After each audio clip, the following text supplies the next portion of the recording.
Just won the best paper award at Cole this summer. He was on a roll. Take it away. Yeah, thanks, Adam. So yeah, this talk is about learning general Gaussian mixtures with efficient score matching, and is joint work with Sitan Chen and Colleen, who is oh hey. So yeah, I don't know, like there has been a lot of discussion and this like workshop, this cycle about like what theory can do for practice. That's a great question. I really like that question. Now we're gonna go the opposite way. What practice can do for us? Can we get new theory results using some of the more applied, I guess, algorithms? So, okay, distribution learning, kind of the standard setting here. You have some samples from some distribution. And then I want to make this distinction here because still people mean different things when they say distribution learning. There are two separate goals. First one is density estimation, where given the samples, you want to estimate some pointwise density estimation of the unknown density D. And the second goal is sample generation, where your goal is to construct a sampling oracle such that the distribution of the output of your oracle is close to the target in nodal variation. Okay, so like roughly speaking, from a computational point of view, density estimation is a harder problem than sample generation, in the sense that like even in the, I guess, the very first work that considered distribution learning in a computational setting, they have some examples of distributions, discrete distributions, where you can efficiently learn them with sample generation when you are where you want to construct a sampling oracle, but you cannot efficiently learn them with a density oracle.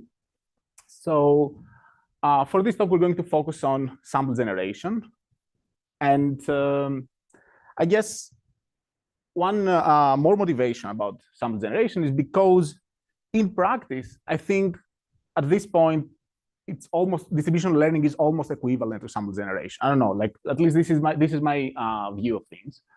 So there have been like many successful paradigms for distribution learning with sample generation, like GANs and now like diffusion models. So in this talk, I'm going to focus on diffusion models. So I'm going to briefly describe how these work. So basically the goal there is to go from a sample of the distribution to noise and back. That's kind of the setting. So how do people do this is, you know, there is a forward process that transforms examples to noise and a backward process that transforms noise to examples. The forward process starts from a picture of your distribution and then convolves with Gaussian noise. So you add Gaussian noise to your initial sample, x0. This is the standard Ornstein-Uhlenbeck noise operation that you do. So if you do this many times, if the noise level here in this convex combination is large, then you converge to pure noise or approximately pure noise for large enough noise rate. So T in the whole talk is going to be the noise level, which means how much noise I add to my original sample. dt is going to be the symbol for the distribution when I add noise t, at noise level t, which is always this convolution here. So take x0 from your original distribution, rescale it a bit, and then add Gaussian noise. Okay, so large enough noise level, we convert to normal distribution. Now, I guess the less trivial direction is how you go back. How you can go from pure noise to something that looks like a sample from your original data distribution. So here's what you do. So let's say you're at pure noise, and then you want to somehow go to a slightly less noisy distribution over images. So then the key quantity here is the score. So the score of distribution dt corresponds to the gradient of the log density of dt. So if you have access to this score, then basically you could do Langevin dynamics. So basically you can run this stochastic process where at every step you update by adding the score at the previous, evaluated at the previous iteration, plus some Gaussian noise. And here, like, I have some weights that are not super important, so that's why they're very faint. So yeah, to go from this distribution to this slightly less noisy distribution, you would just do Langevin dynamics using the score at noise level T. So now how do you go all the way back? Basically, you do the same, but at every step, you want to use the score function at a less noise level, smaller noise rate. So if you have the score function at like noise level A1, AL, etc., up to 0, then you would run this stochastic process, and then in the end, after some steps, you would get something that looks like a sample from your original distribution. So I have avoided to have any like SD stuff here. So that's the process. Now the problem is that we don't know the score, right? We don't know those quantities here because those depend on dt, and it's unclear whether we actually made the problem easier than what we started with. We said we want to estimate, we want to find the sampling oracle for dt. It's unclear whether the score, finding the score is an easier problem.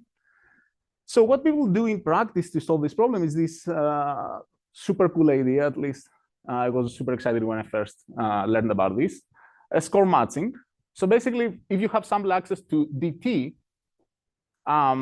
yeah, what you do, as we said, you sample a point from your original data distribution, you sample noise, you add the map, you get xt, which is a sample from dt. So you have access to all those three quantities. So what you do is you're trying to train a model G that gets as input xt, which is the noisy example, and tries to predict what is noise, tries to denoise this example. So basically, yeah, you're trying to minimize this loss. Z is the noise, and the output of G of evaluated xt should be minus the noise. So you're trying to denoise that example. And by doing some integration by parts or Tweedy's formula or whatever, you can prove that the minimizer of this loss is the score of dt. So if you could somehow, if you have a powerful enough class of models G and you minimize this thing, then you're gonna recover the score. Okay, that's great. And there have been some recent works. I think we're very close to having the tight answer here. Basically, they say that there are two reasons where errors come into this process. The first one is because you have approximations to the score, and the second source of errors is because when you do this discretization, when you use the score function at different noise levels, you also introduce some error from discretization. But both those errors can be controlled, and in particular, after poly d over epsilon steps in this backward process, we can converge to something that has total variation distance roughly epsilon score, where epsilon score is the L2 error of your score estimation at every noise level. So if you have somehow a black box oracle, S hat, to the score for every noise level, then basically you can, under very weak assumptions for the underlying distribution, basically bounded covariance, then you can prove that the backward process will converge in total variation distance. Okay, so that's great. So yeah, how do we learn the score? That's, yeah. Oh, yeah. There is no result though that actually says you can make this approximation score small, right? Like as you're running in any algorithm. Right? Exactly. This is where I'm going to. So there is no result that says how do you make the score small exactly. So there have been like a lot of people, actually a lot of people from the program have been working on how do we implement, like how do we get efficient algorithms for score matching, right? And there is no generic, provably efficient algorithm for score matching. In the context of sampling, where you know exactly the parameters of your distribution and you just want to generate a sample, there have been a lot of works that have used have been able to efficiently implement the score matching method. For distribution learning, again, there have been works that under some structure for the distribution, they get some efficient algorithms for estimating the score. But yeah, as you said, not generic solution that gives you efficient algorithms for score matching.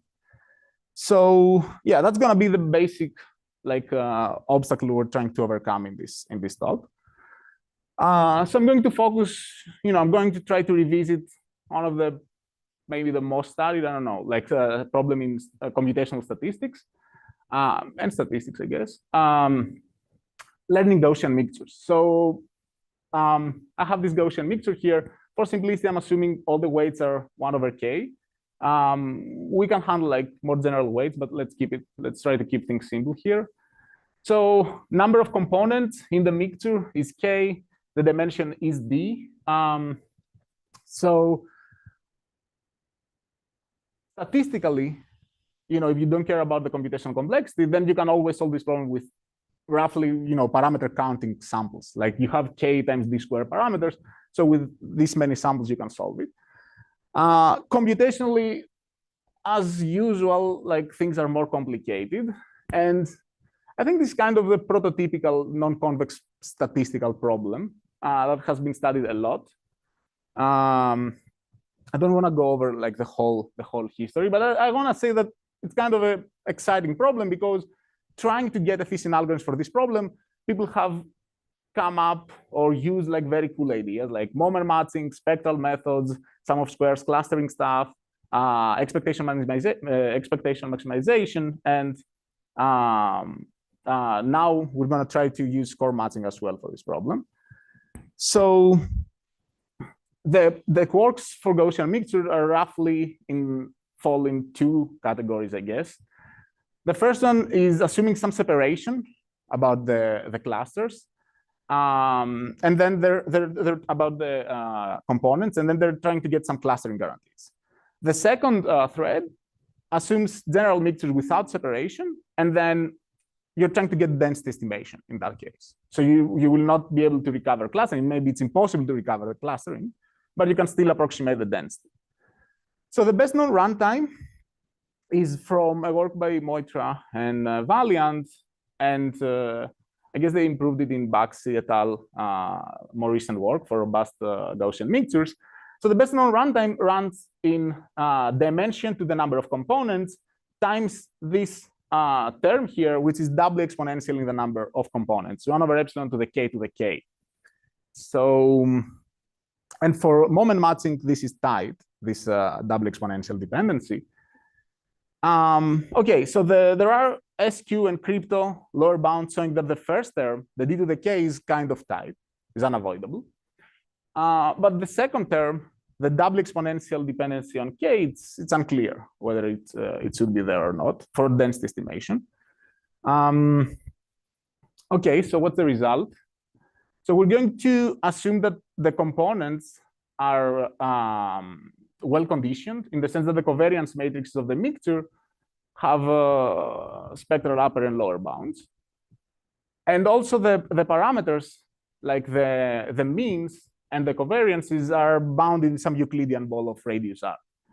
So I'm going to define, like, to simplify the expressions a bit, I'm going to define this, this condition number quantity that is basically the condition number of the covariance times log r.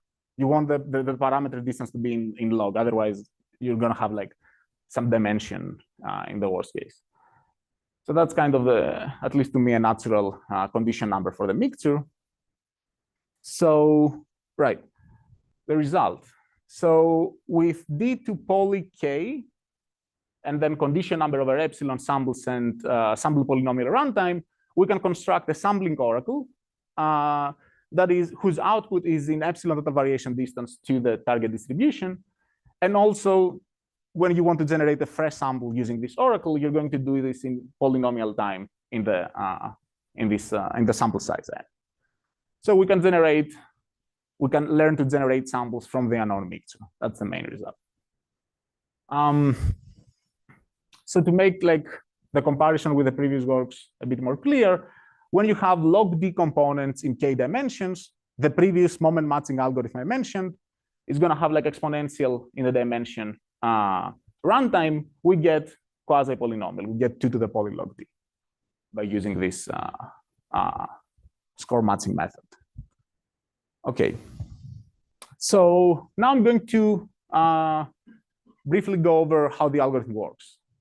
So the main ingredient, as we said, is the efficient score matching algorithm. So we saw that for any noise level t, with d to poly k tau over epsilon samples and sample polynomial runtime, we can approximate the score function. We can fit the score function. We can compute this S hat such that the L2 error is at most epsilon. So that's the main ingredient of the proof. That's the only thing we have to do, because then we can plug this result into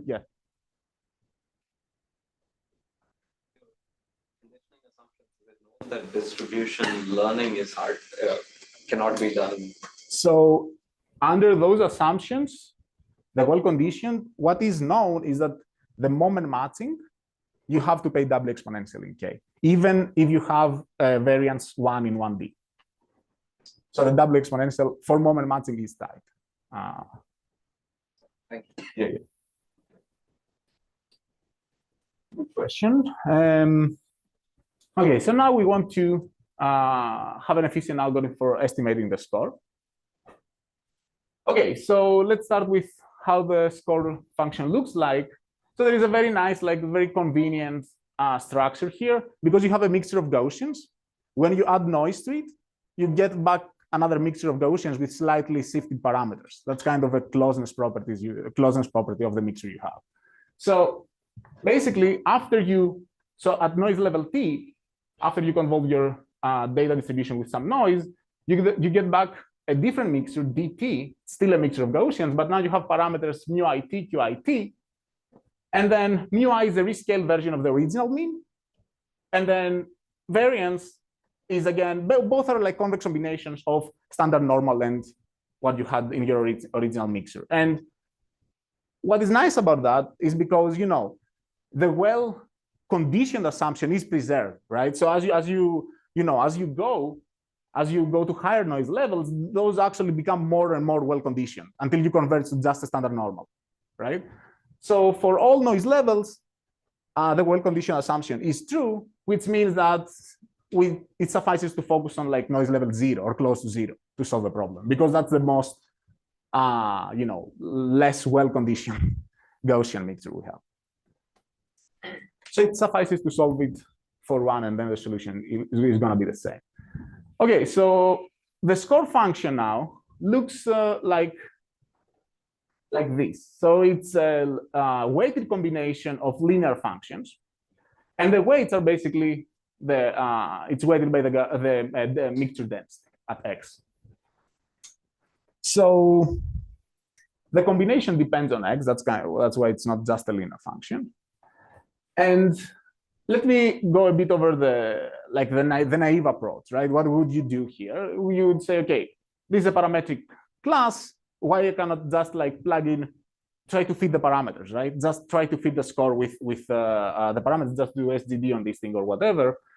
And a previous work by, again, Kulin, Sitan, and Adam in New Rips last year, so that this is indeed possible for a mixture of two and identity covariance. So there the landscape is more benign. Unfortunately, for us, it seems to be as hard as trying to do maximum likelihood estimation originally. It doesn't seem like this is not a cartoon. This is the actual landscape for dimension 1 and k equals 5. It's a legit non-convex landscape that you're trying to optimize. So yeah, I don't think it seems like very challenging to actually try to optimize this thing. Okay, so what do? We're going to try to linearize the loss, what we always do. So basically, yeah, try to prove that there exists some low-degree polynomial that approximates the score. And then, if you have this structural result that proves that there exists a low-degree polynomial, then basically what you have to do here is linear regression, right? So you can have efficient algorithms to solve that task. Okay, that's great. Let me briefly mention something else that I like about score matching is, if you have this low-degree polynomial for the score, you also have a low-degree polynomial for the log density, right? And then why not just go and do MLE? Because, if you write down the maximum likelihood, now the log density is just a linear in the polynomial feature map. So log likelihood is convex. However, you need to estimate the partition.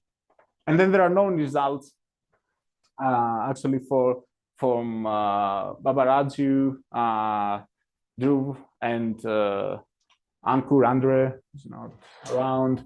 Even I think for degree 7 polynomials, they prove that this is intractable. You cannot actually efficiently optimize the likelihood, even though it's convex. So it seems like we're going in the right direction by doing score matching here. So, okay, low degree polynomial approximation. How are we going to get this? So here is like a plot of the score. So I'm having a mixture of 5 Gaussians. 2 of them are over here. The other 3 are over here. So the gold curve corresponds to the density. The blue curve corresponds to the score function. This is just in 1 dimension. Okay? Yeah. Okay, so gold curve is the density function of a mixture of 5 Gaussians. So 2 of them are over here, 1 and the other one.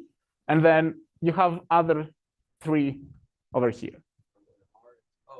R is somehow the distance, like the Euclidean distance between, like, it's kind of the effective support you have here. It is like Euclidean ball where all the parameters lie in. So you have, yeah, you have these 5 Gaussians. The blue curve corresponds to the score, and you can see that like most of the action happens somehow close to the means of the subclusters, like this one and that one. But also there is like this annoying huge step in between, and yeah. What's going on? Yeah, what's going on is that I lied, and there is no low degree polynomial approximation of this thing. So what's going on is, think of like having just 2 mixtures, like just 2 Gaussians, one that is over here and just another one that is over here. Forget about the subcluster structure. Then the score is basically this piecewise linear function that is you know, minus x plus r and minus x minus r. So it would be like this thing. So it changes after you cross 0. I see, right at 0 is right in between. Yes, it's right in between. So it changes from, it makes a jump of r over here. Yes. You don't need an L infinity approximation? You don't need, exactly. So does this actually bother me? Very good question. Yes. So for 2, and this was actually a mistake in the first proof. Like I was thinking that there exists a low degree polynomial for the whole thing. So for 2, you can prove that you don't care because the huge jump happens far away, happens at low density. So you can prove that with degree log r, you can get away if you have just 2. For 3, it doesn't work anymore, and you actually need r degree. So you need r degree for even for dimension 1. For like higher dimension, the degree may actually depend on the dimension, and then you're done. Right. So what do you do now? Yes. Decays exponentially away from the I component. That's a very good observation. Yes, it does. But it's that's how you get. Yes, I'm gonna go over this, like this exponential decay of WI in detail. Yeah, good point. Okay, so what do we do now? Polynomials of low degree polynomials do not exist. Okay, it's not that bad because, as I said before, if you somehow zoom out a bit, you can see that there is this like structure when you have like, when you treat them as like just clusters, and then there are like the substructures inside its mixture where the score. So basically, this thing is a piecewise linear function, and then inside the cluster you have something more complicated. So it's kind of, what is nice now is that you have like a win-win situation, because when you can cluster, when you cannot cluster, there you can do polynomial approximation. So this shape, it should be pretty easy to figure out just by clustering because those things are well separated. So you can pick this, you can first cluster into these two cases and then try to do polynomial approximation inside every cluster. So you can have a piecewise polynomial approximation. And yeah, that's the main idea here. Yeah. Is there a way to quantify where this kind of changing point happens for a score function? Is it like equidistant from the means of two clusters? If you have like just two Gaussians, yeah, it's gonna be right at the middle. In general, no, it's very complicated where like it's basically there is this surface, this decision boundary. When you look at all the log densities, which are quadratic functions, those things like have some weird decision boundary, and right at this decision boundary is where those jumps happen.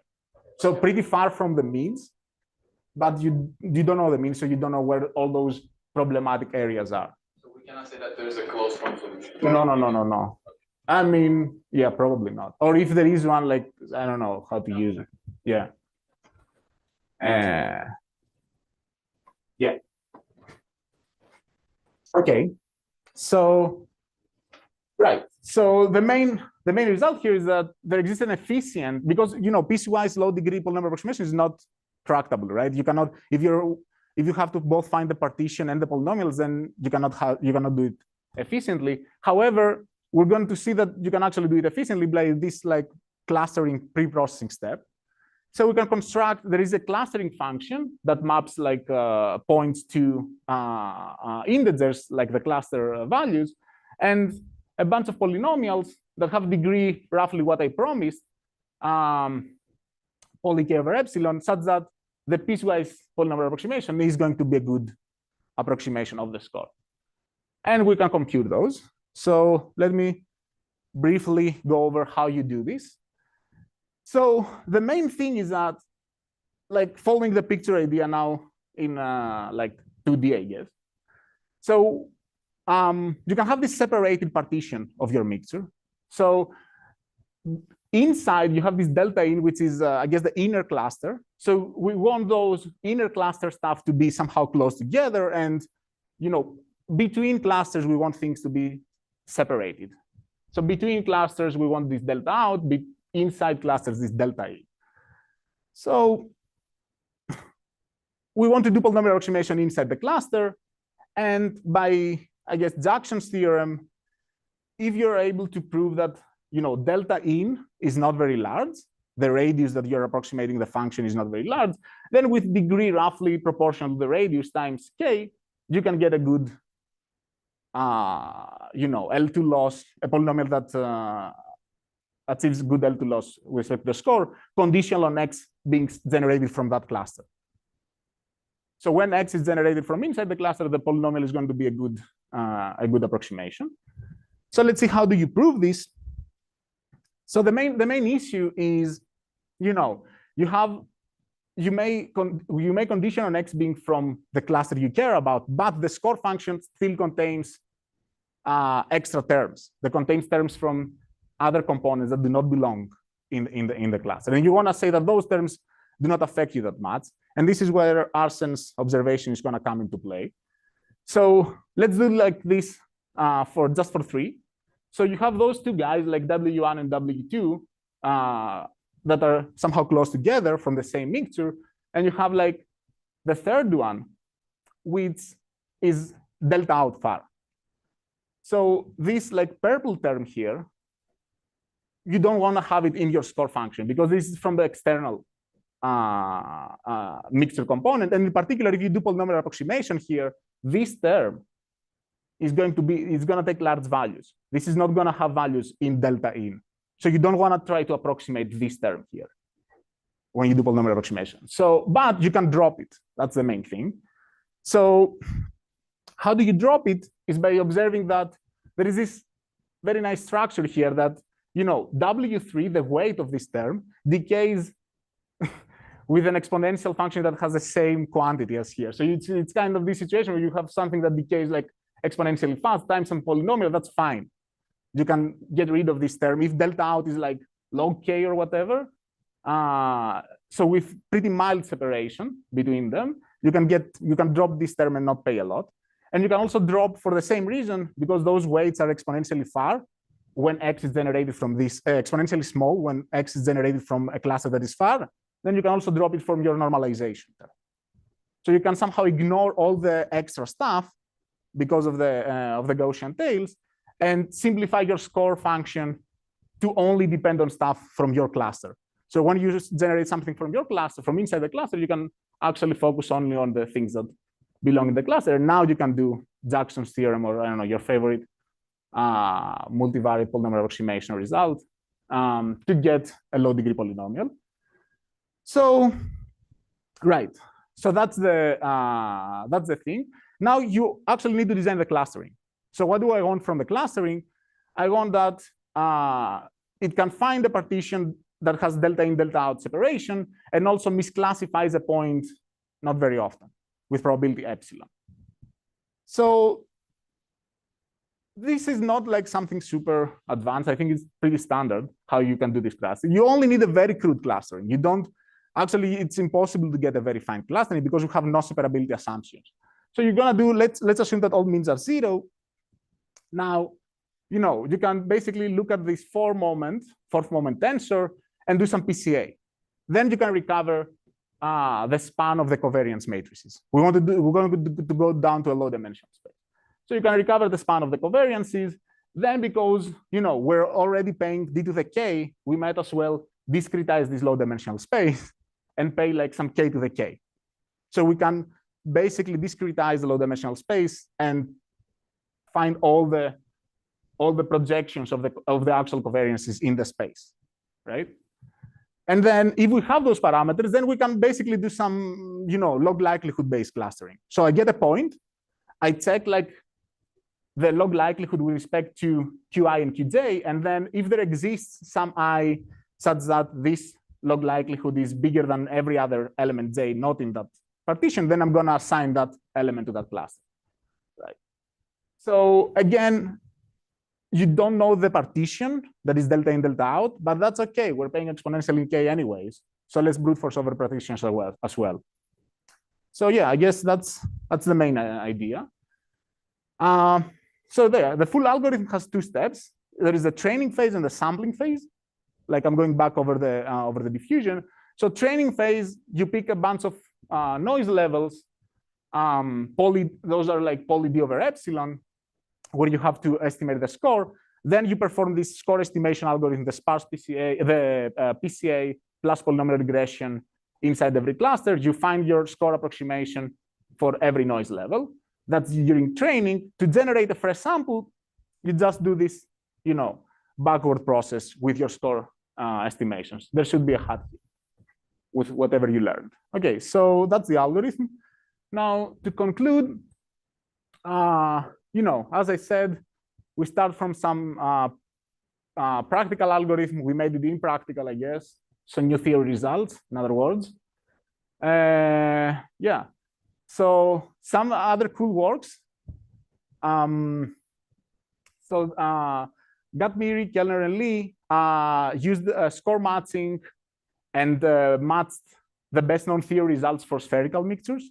Here, our goal was to, you know, get new results for general mixtures.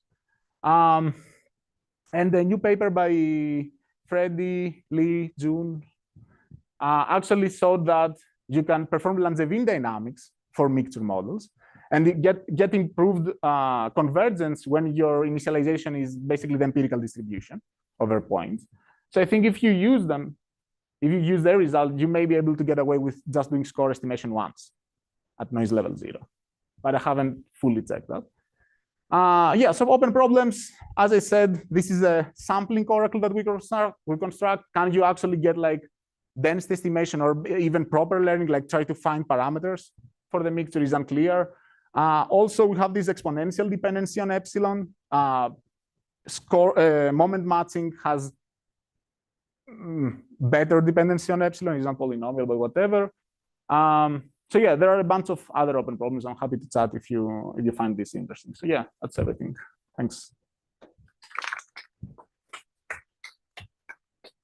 I'm going to be tyrannical, just like I was with the thing. Let's meet back at. Let's take our questions for Fanny and for Vasilis to the coffee break, and we'll meet back at 11:10 for our last two talks. Thanks.